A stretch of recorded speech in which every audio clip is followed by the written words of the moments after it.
First, allow me to acknowledge God, Jah, for bringing us all here today. I want to also acknowledge a few folks that are here today. Ms. Nadine Williams, Director of Health Services, Planning and Integration from the Ministry of Health and Wellness. Ms. Wendy Hart, partner and sponsor, along with other representatives from American Friends of Jamaica. Thank you for being here. And the OBGYN group team who traveled from the U.S. To be here, Dr. Garfield Clooney and Dr. Maria Small. I also want to thank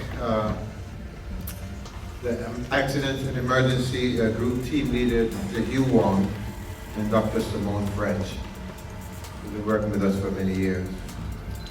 And last but certainly not least, I want to thank the team at Jacoby Medical Center, Mike Hoffman and the crew, and all you volunteers, attendees, and the guests. Thank you for being here today. I appreciate it. I want to welcome you all to the Jada Foundation's annual Critical Care and Point of Care Ultrasound Case Presentation, Didactics, and Hands-on Workshop. This year, January 2024, Jada Foundation is celebrating 16 years of ultrasound training in Jamaica via our annual 2-day ultrasound conference.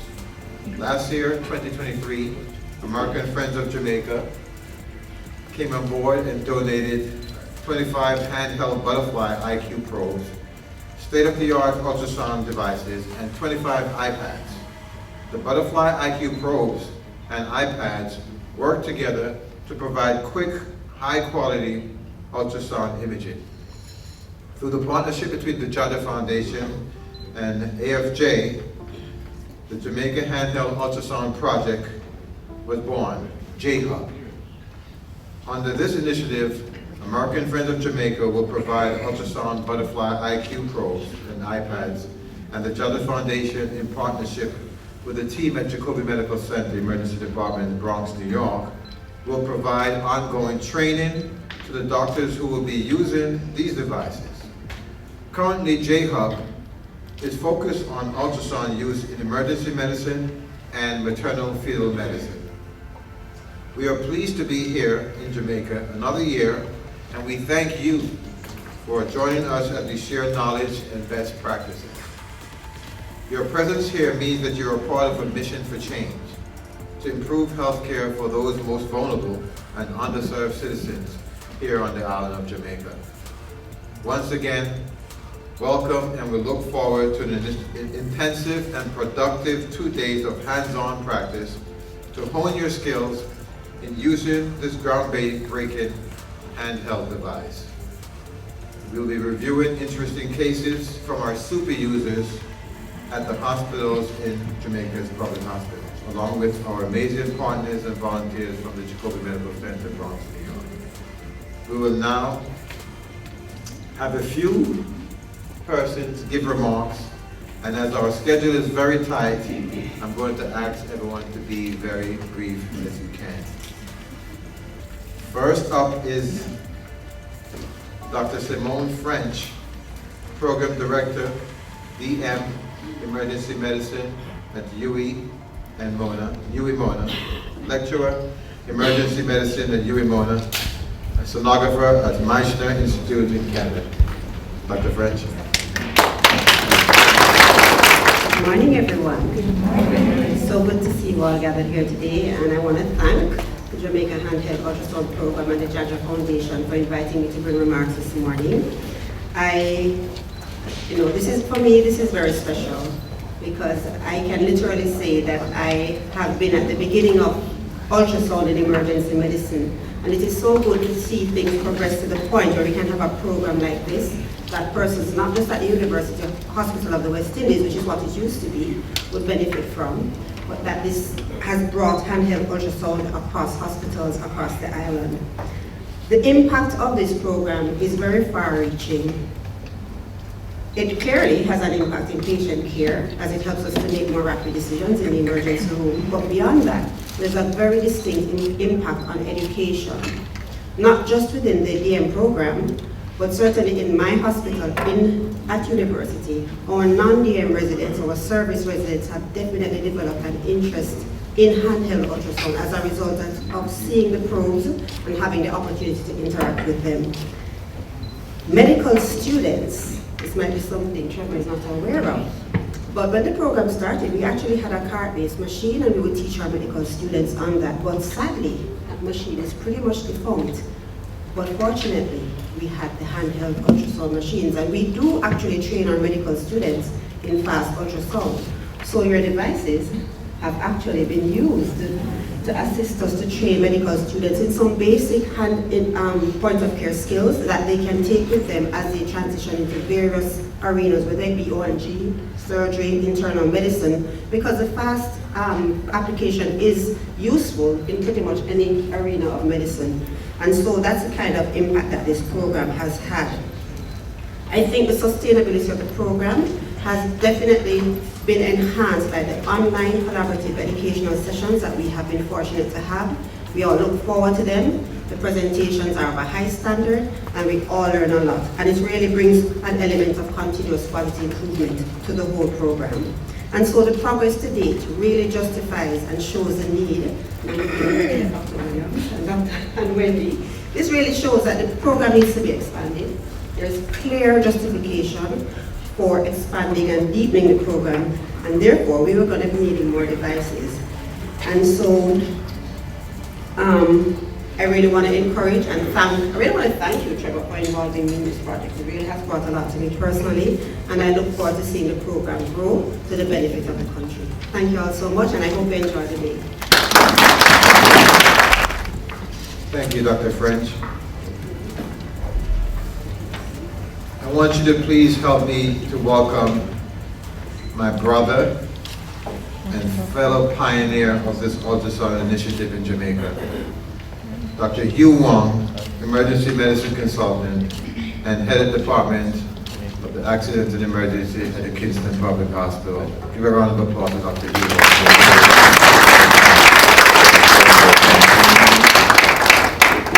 As you can see the resemblance, right? Right, so that's the joke I get out of the way. The other one I won't bother with much. Okay, so like first to thank my esteemed colleagues at the table for having us all here today in this forum. And secondly, just a brief review, and probably Trevor will go into it a little bit later or sometime. When we started out, Trevor was this bald-headed guy who walked into my emergency room, you know, strutting, accent. And, you know, I kind of stopped him by this guy in my department, and he said what he was, and he walked out, and then he said he taught ultrasound, you know, for us at KPH ultrasound. You know, Simone was trying to do something at UA, so I said, can't be left out. So Trevor gave me his card, and that was history. Because the following year, we were at KPH, Henry Shaw, I think, and then we went to Montego Bay, and we were put in a little room somewhere, and a point I made with Dr. Williams just now, when I went to Cornwall Regional Hospital back then, the emergency room was chock full of patients, stacked up against their radiology unit, and probably still is, right? And we had nowhere to walk, so I had to walk between patients, step over, oxygen bottles, and all these different things to the little room where we had our training. But it was fun, and then since then, it has grown into this. So 16 years seem pretty short, and we appreciate the growth and the perseverance of Gender Foundation in ensuring that we are not left out in training. Simone has spoken a little bit about what ultrasound can do. I can tell you, ultrasound can replace your stethoscope. It can replace your X-ray. It can, well, not really replace, but you know what I mean, right? So I implore everybody here to become drivers of ultrasound in their departments. And what I mean is that you should, everything, you put a probe on. It's quite easy. Let's put a probe on. Can you give me one indication for ultrasound? right off the bat. Trauma, yeah, that's regular run of the mill. What else? Fast. What else? Ocular. What else?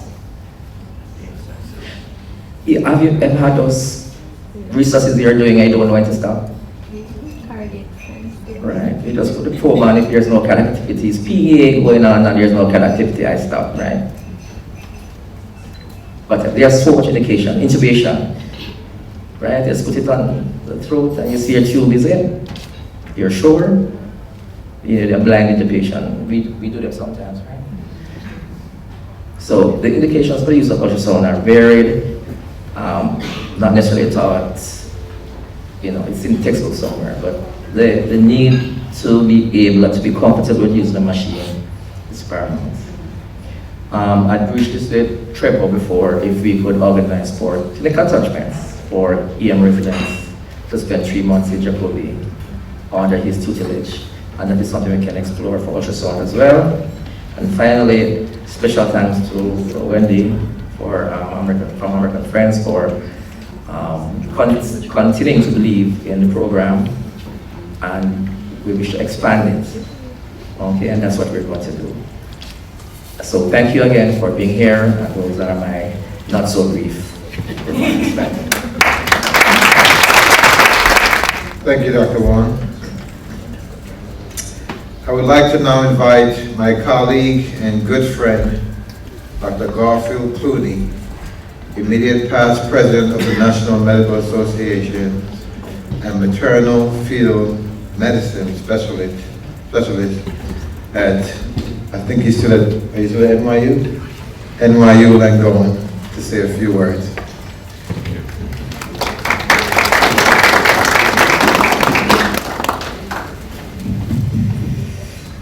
Morning, everyone.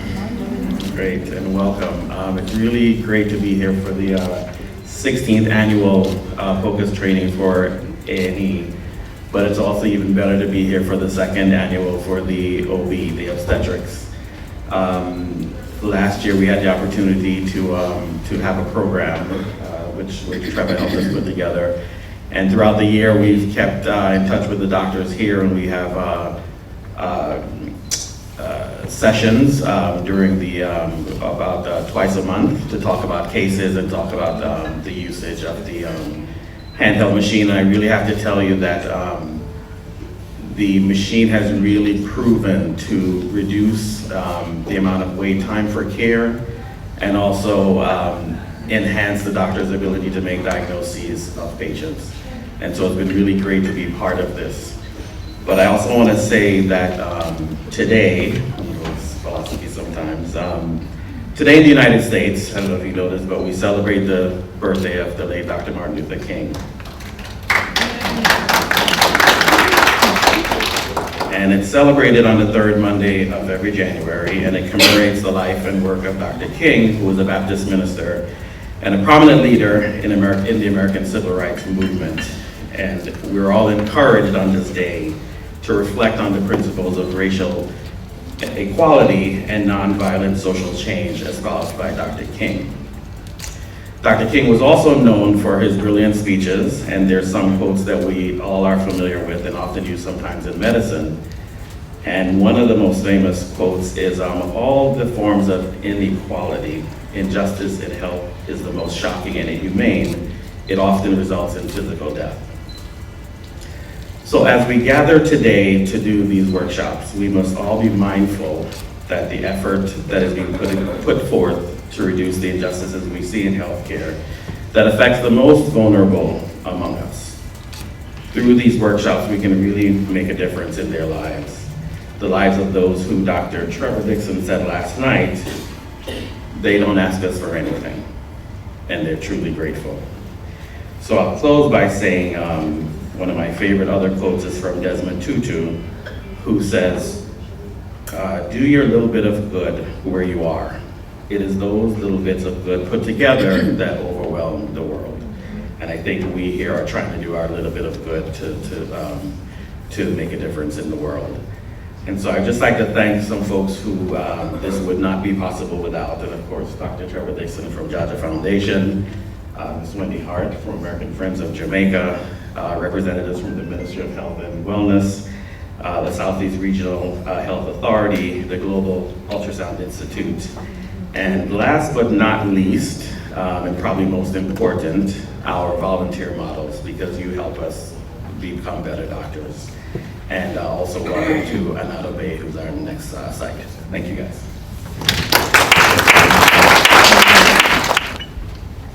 Thank you, Dr. Clooney. I think reflecting on Martin Luther King Day is very important as we sit here.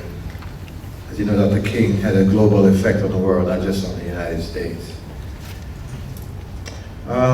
You know, every 2 weeks when we meet to discuss cases, you will hear me talk about American Friends of Jamaica and Miss Wendy Hart, our partner who generously donated the butterfly handheld devices you are now going to be using in this J-Hub program. For those of you who weren't here for the launch in January 2023, you now get a chance to meet the lady behind this wonderful donation. I want you to put your hands together and welcome Ms. Wendy Hart, President of American Friends of Jamaica. Ms. Wendy Hart.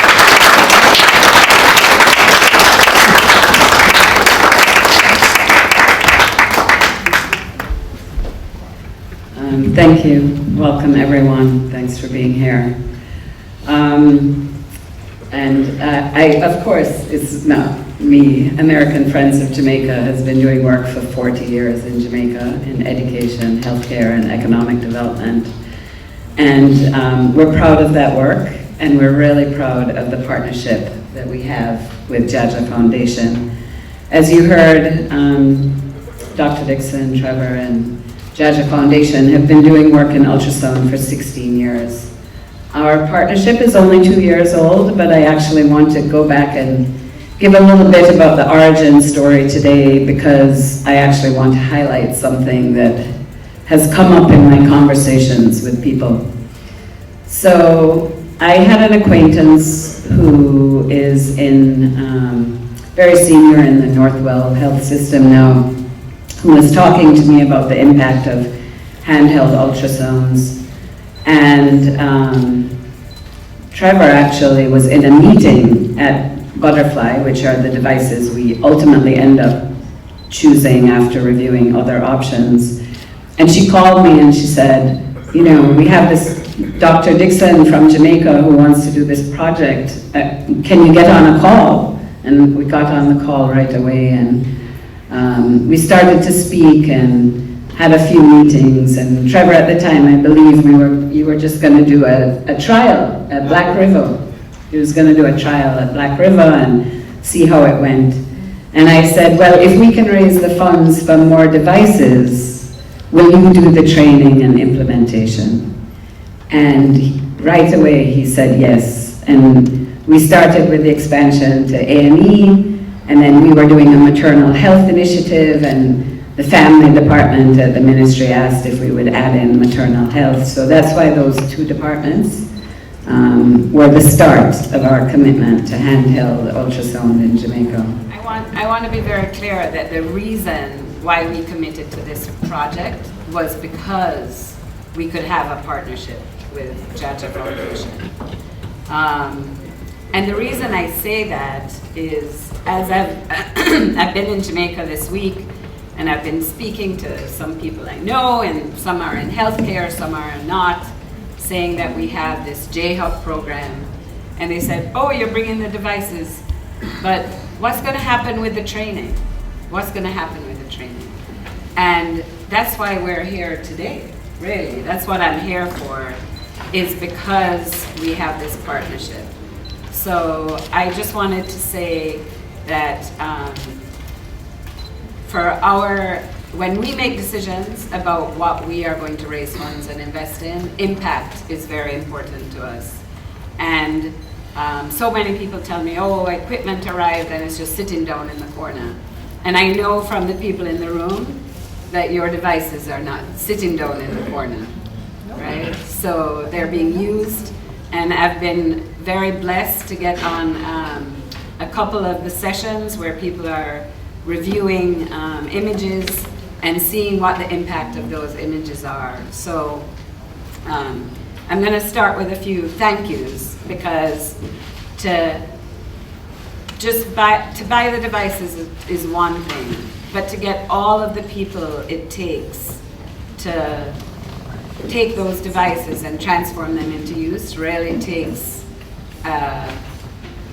a village, right? Bigger than a village. Anyway, it takes a health department and a lot of volunteers. So I just wanted to thank the people who make that possible, starting, of course, with Trevor and Jaja Foundation and Dr. Wan, his partner, from the very beginning. And the team at Jacoby ER, Mike Halpern, thank you also for being there from the beginning. The Ministry of Health and Wellness, Dr. Nadine Williams, Dr. Lord, and Dr. Oporta spoke with us a lot. Dr. Garfield Clooney, who I don't know how you even fit in this support. He had such an intense year last year, and he really made the commitment. Dr. Maria Small. And this year, actually, the Global Ultrasound Institute has come on board as a partner. And Dr. Vargas from the Global Ultrasound Institute, JUCI, has joined us from Mexico. And the National Healthcare Enhancement Foundation helped us bring things in. Our board members, Monica Ladd, Sarah Shaw, and our new program analyst, Chelsea Taylor, are with us. The doctors, of course, at Ministry of Health and UE. And I want to do a particular shout out to Karen Shields. Who's Karen? Where are you? I think probably every single person in this room, and in the multiple programs that you have going on, somehow she responds with complete calm and solves every problem. And I just really want to do that big thank you. Thank you all. The most important thing is, you know, Trevor's been here for 16 years. Even though we haven't been doing handheld ultrasound for more than 2, we have been in this space for 40. And as we see the impact of handheld ultrasound, as he was saying, it can be used in every field. I know in the States they're saying that it is replacing stethoscopes, and we're really committed to growing this project. Today we add 10 new hospitals, and we want to see this program continue to grow. So thank you. Thank you so much. Last, but certainly not least, I want to introduce Ms. Nadine Williams, Dr. Nadine Williams, Director, Health Services and Planning and Integration at the Ministry of Health and Wellness. Thank you, Dr. Nadine Williams.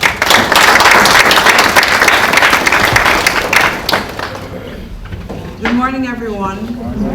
I'm trying to shout, so I hope that the person at the back can actually hear me.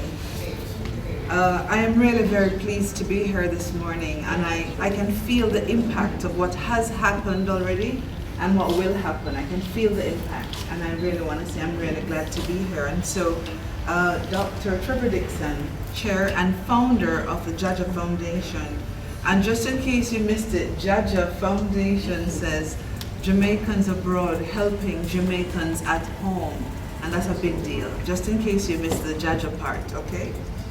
Which I probably did last year when I first heard about them. With Ms. Wendy Hart, President of the American Friends of Jamaica, our course directors, Dr. Garfield Clooney and Maria Small, representatives from the Ministry of Health, the University Hospital, and the regions, the distinguished guests or participants and or tutors or colleagues, members of the media if you're here, ladies and gentlemen, all good morning. Good morning. Good morning. Globally, approximately 800 women died from preventable causes related to pregnancy and childbirth in 2020 globally. A maternal death occurred almost every 2 minutes in 2020. That's a lot. The Sustainable Development Goal 3 speaks to the reduction of global maternal mortality ratio to 70 deaths per 100,000 live births by 2030. In Jamaica, the maternal mortality ratio for 2022 is 158 per 100,000 live births. That is actually coming down from a high in 2021 because of the added numbers due to COVID. We had a higher number of maternal deaths because of COVID in 21, but 158 per 100,000 live births is still much too many, and a ways away from the global goal of 70 per 100,000 live births. The vision of the Ministry of Health and Wellness is that no woman should die from preventable maternal causes, and therefore the ministry has increased its effort to eliminate preventable maternal deaths, maternal morbidity, and mortality from pregnancy-related conditions. The maternal health program in Jamaica is geared at ensuring that all pregnant women have access to quality care throughout their pregnancy. The Butterfly Ultrasound machine was introduced by our external partners, the American Friends of Jamaica, in collaboration with Jamaicans Abroad, helping Jamaicans at home, the Jaja Foundation, to the Accident and Emergency. This has been transformational. You'd have heard the history of what happened. The Ministry of Health and Wellness accepted the offer to extend courtesies to our obstetric team in 2023. 8 sites were piloted.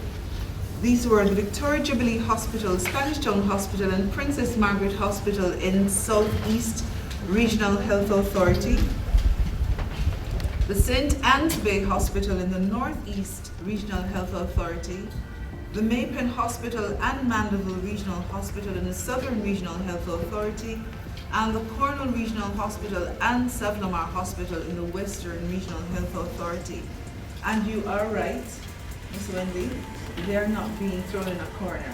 They're not being wasted. They are being used, and they are having a significant impact in the outcome of our patient care and health service delivery.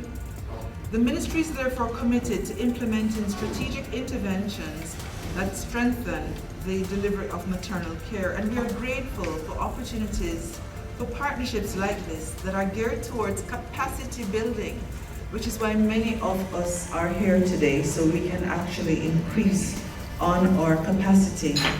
Capacity building of healthcare workers that are geared towards the achievement of the SDG by 2030. It is anticipated that our point of care service will improve the accuracy and timeliness of obstetric diagnoses and facilitate early interventions and thereby improving outcomes. Today, we celebrate the provision of other ultrasounds, butterfly ultrasounds, and there will be the handovers, because among which the Anota Bay Hospital will also benefit as an additional hospital. I think that's a reason to give them. And so we join with our partners in the staging of yet another transformational capacity building workshop around the use of the device. And I want to pause because this is happening because somebody had a passion for, helping, for looking back and helping the country of their birth. And I really want to give a shout out and to Dr. Trevor Dixon. So please help me just say thank you. Thanks for answering the call to your heart's desire to help, because this is going a far way. And certainly the American Friends of Jamaica have really continued to help in so many different ways. And I really want to say thank you so very much. Because of this collaboration, together we can save our women and our babies, and we can experience a decrease in our maternal morbidity and mortality. And so I just want to say to everyone who is participating in the workshop, who will use these devices who have participated in the workshop and who continue to be a beacon of light, passion and energy. I just want to say a big thank you and enjoy this workshop completely. It really looks impressive and I wish I could have been here for the many days. But have a very, very good workshop and blessings to everybody here. Thank you. So I want to thank everyone again for being here. We're going to do a handover of these devices for a few minutes. It won't take that long. And I guess we need Ms. Wendy Hart here to do that. And Dr. Jody Jarrett from Anata Bay Hospital will be accepting on behalf of the hospital. These are the hospitals who have not received thus far. And I think that would be Maypen Hospital, somebody from Maypen? Yes.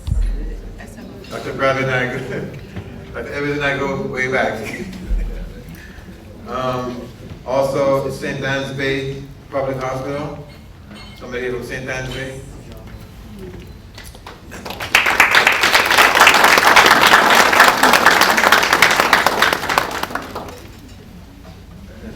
Bustamante Hospital for Children.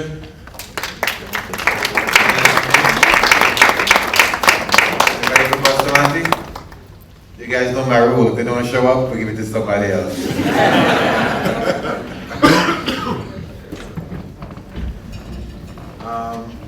Falmouth Public Hospital over there in Trelawney. Falmouth. Anybody from Falmouth?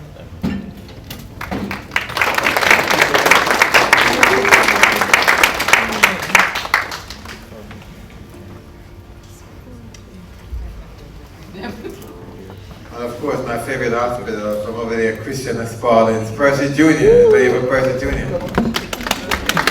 That's where I was born first, Christian.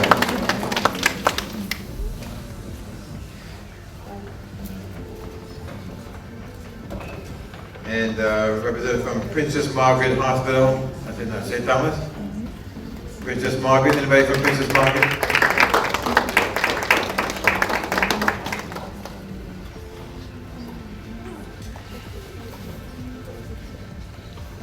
Of course, Hanover.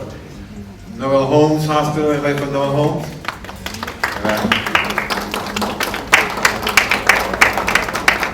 And last but certainly not least, Port Maria Public Hospital.